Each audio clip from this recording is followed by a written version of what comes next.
साहित्य लहर में आपका स्वागत है।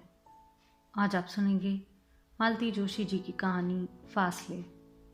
आइए कहानी सुनते हैं। भक्त ध्रुव की कहानी अपने चरम पर थी। अमोल के प्राण जैसे कानों में सिमट आए थे। अपलक नेत्रों से वह दादी को देख रहा था, जहाँ से यह कथामृत झर रहा था। दादी तन्मय होकर सुना रही थी। फिर आसमान में एकाएक प्रकाश छा गया। ऐसा प्रकाश मानो 100 सूर्य एक साथ जगमगा उठे हो। उस प्रकाश में अमोल की आंखें भी चंधिया गई। फिर भगवान नारायण अपने चतुर्भुज रूप में प्रकट हुए। चतुर्भुज मतलब? चतुर्भुज मतलब 4 भुजा, 4 हाथ वाले भगवान प्रकट हुए। प्रकट हुए माने? मतलब उन्होंने ध्रुव को दर्शन दिए। वे उसके सामने आकर खड़े हो गए। कहते हुए दादी ने दोनों हाथ जोड़कर माथे से छुआ लिए, मानो भगवान साक्षात उनके सामने खड़े हो गए हैं। अमोल विस्मय विमुख सा दादी के श्रद्धा सिद्ध चेहरे को देखता रहा। फिर भगवान ने पूछा, बोलो वत्स, मतलब बेटा बताओ, तुम्हें क्या वर दूं? तुम्हें क्या चाहिए? भगवान जी हिंदी में बोले थे।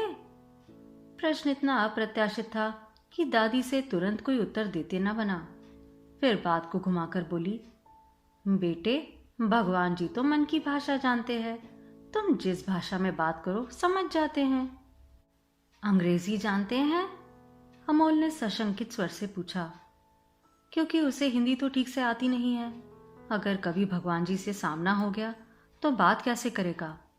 अभी इस समस्या का समाधान बाकी ही था कि बाहर से आवाज आई, honey, it is 9:30 darling.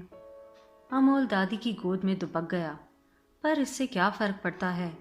Mummy आंधी की तरह कमरे में दाखिल हुई थी। हनी, से गुड नाइट टू दादी। पहले स्टोरी तो कंप्लीट होने दो। कल संडे है ना, मॉर्निंग में सुन लेना। दिन में कहानी सुनाने से मामा रास्ता भूल जाते हैं। स्टूपिड, ये उटपटांग बातें कौन सिखाता है तुम्हें? दादी की सांस पल भर जैसे थम सी गई, पर पोता समझदार था। उसने झट से ये इल्जाम पिंटू की दादी के सिर मर दिया। दादी का जिक्र तक नहीं किया। उन्होंने राहत की सांस ली और गदगद स्वर में बोली, कल छुट्टी तो है ना बहू, फिर सोने की इतनी जल्दी क्या है? आधा पौन घंटा और सही। अरे नहीं मम्मी जी, सारा रूटीन बिगड़ जाएगा, और एक बार छूट मिल गई ना तो ये हजरत हर सैटरडे को जिद करेंगे। कम ऑन हनी, से गुड नाइट।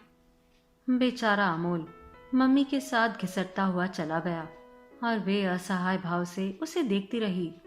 जानती थी इस मामले में बहू के सामने कोई दलील नहीं चल सकती। वे यह भी जानती थी कि बच्चे को ले जाकर कमरे में सुला दिया जाता है और दोनों हॉल में बैठकर देर रात तक सिनेमा देखते रहते हैं। बच्चा बेचारा कमरे में अकेला करवट बदलता रहता है।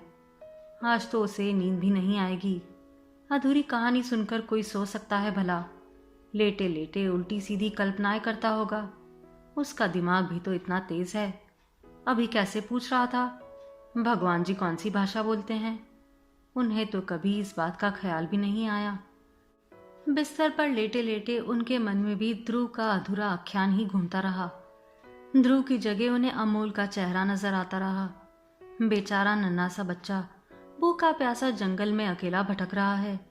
सोचते सोचते उन्हें पता भी नहीं चला कि उनकी आंखें झरझर बरसने लगी।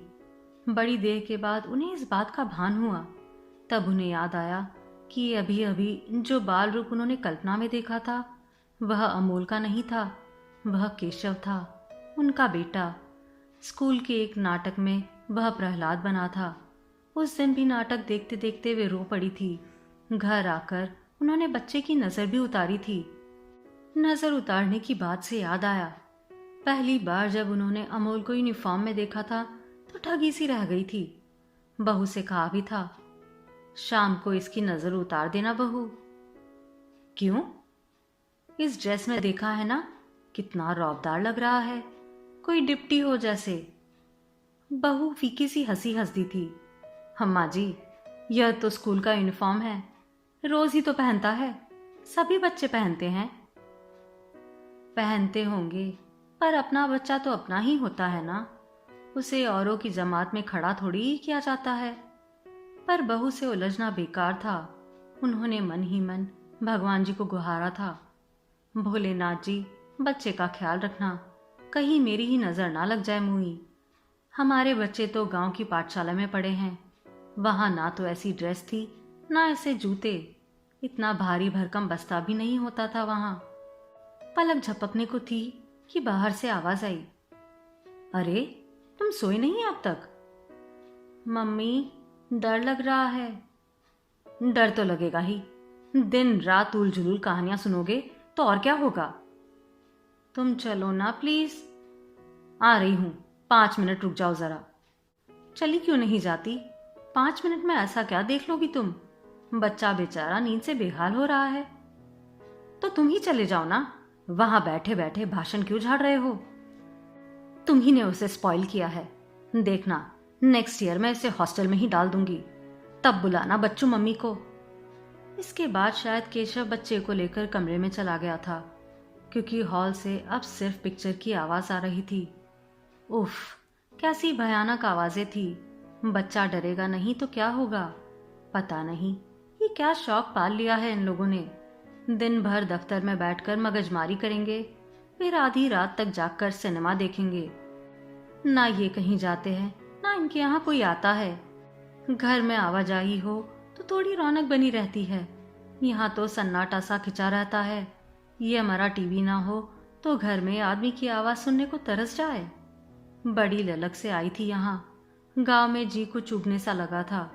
बड़ी भी जब तब सुनाती रहती, मेवा खाने के लिए तो सब जुट जाते हैं, बस सेवा करने के लिए हम ही हम हैं। इसलिए बड़ी ठसक से वे यहाँ आ गई थी, क्योंकि आने के लिए बस यही एक ठिकाना तो था। बंबई में मंझले के पास जाने का सवाल ही नहीं उठता।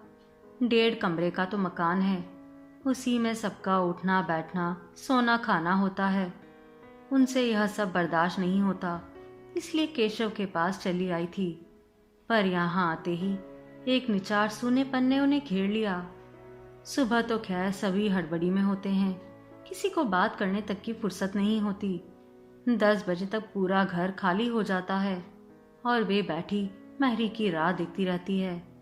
पर मैरी भी तो शहर वाली है, उसके पास बोलने बतियाने की फुर्सत कहाँ है। बस पंजाब मेल की तरह घड़घड़ाती हुई आती है और काम निपटाकर उड़नछू हो जाती है। फिर वे बैठी अमोल की बाट जोती रहती है। वह स्कूल से लौटता है तो दोस्त साथ लगे चले आते हैं। किसी तरह दूध का गिलास गटक कर खेलने निकल जाता है तो माँ के साथ ही घर में दाखिल होता है। फिर माँ बेटे दोनों पढ़ाई में जुट जाते हैं। इतनी सी जान और इतनी ढेर सारी किताबें, उन्हें तो देखकर दहशत होती है। हाँ, रात को कहानी के लालच से ही सही, अमोल आधा पौन घंटा उनके पास आकर बैठता है। दिन भर से उन्हें जैसे इसी क्षण की प्रतीक्षा रहती है। वे रोज उसके लिए कोई अच्छी सी कहानी सोचकर रखती है। कितना लाड उमड़ता है मन में, पर उनके अधिकार की सीमा बस इतनी ही है। फिर भी बहू जब तब ताने देती रहती है। आजकल यह पढ़ाई से जी चुराने लगा है, खाते समय नखरे करने लगा है, बिना बात के इतराने लगा है, और भी न जाने क्या क्या। उनसे साफ तौर पर तो कोई कुछ नहीं कहता, पर इशारा वे समझती है और कुड़कर रह जाती है। सबसे ज्यादा दुख तो उन्हें इस बात का होता है कि बच्चे को ये लोग अकेला सुला देते हैं। भला उसकी ये उम्र है। वे जब आई थी तो अमोल 2 दिन तक जिद पकड़े था। केशव ने भी कहा था कि अम्मा जब तक यहाँ है हनी उन्हीं के पास सोएगा, पर बहू ने साफ मना कर दिया। वाह, क्या कहने, फिर तो सोने की जरूरत ही क्या है, रात भर किससे कहानियां चलती रहेंगी और जनाब फिर स्कूल में ऊँघते रहेंगे। एक बार कहानी का तार टूट जाए तो मजा चला जाता है, और दूसरे दिन ध्रुव की कहानी पूरी तो करनी ही पड़ी। दादी ने उस दिन पोते के लिए एक और कहानी सोच रखी थी, इसलिए पहले वाली कहानी को जैसे तैसे निपटाकर इन्होंने शुरू किया। तो सुनो बेटे, एक था छोटा सा लड़का, नाम था राम बोला। बेचारे के माँ बाप उसे छोटा सा छोड़कर भगवान को प्यारे हो गए थे। मतलब मर गए थे। एक बूढ़ी दाई थी, बेचारी वही बच्चे को पालती थी। बेचारी 4 घर से भीख मांग कर लाती, खुद भी खाती, बच्चे को भी खिलाती थी। लेकिन बुढ़ापे का शरीर था उसका, कब तक साथ देता। एक दिन वह भी चल बसी, मतलब मर गई। बेचारा राम बोला दुनिया में एकदम अकेला रह गया। अमोल की बड़ी बड़ी आंखें करुणा से छलक आई। अब राम बोला क्या करता बेचारा, वह हनुमान जी के चबूतरे पर जा बैठता। लोग मंदिर में पैसे चढ़ाते, बंदरों को चने खिलाते। राम बोला पैसे तो नहीं छूता, पर चने जरूर बीनकर खा जाता था। एक हाथ में डंडा लेकर बंदरों को भगाता, एक हाथ से चने बीनता जाता। एक पंडित जी रोज का यह तमाशा देखते रहते थे। उन्हें दया आ गई। अनाथ ब्राह्मण का बेटा समझकर एक दिन उसे घर ले आए। पंडिताइन बड़ी भली थी। राम बोला कि भूख प्यास की चिंता तो मिट गई, पर रात को बड़ी मुसीबत होती। क्यों? छत पर एक कमरा था। राम बोला को वहीं सोना पड़ता। उसे तो छत पर जाते ही डर लगता था। आसपास बड़े बड़े पेड़ थे, वे साए साए करते रहते। उसकी छाया ऐसी हिलती जैसे भूत प्रेत नाच रहे हो। अमोल दादी की गोदी में दुबक गया और सहमी सी आवाज में बोला, दादी, भूत प्रेत तो होते नहीं है ना? होते तो नहीं है बेटा, पर वहम तो वहम है ना। फिर इतना सा बच्चा अकेले में डरेगा नहीं?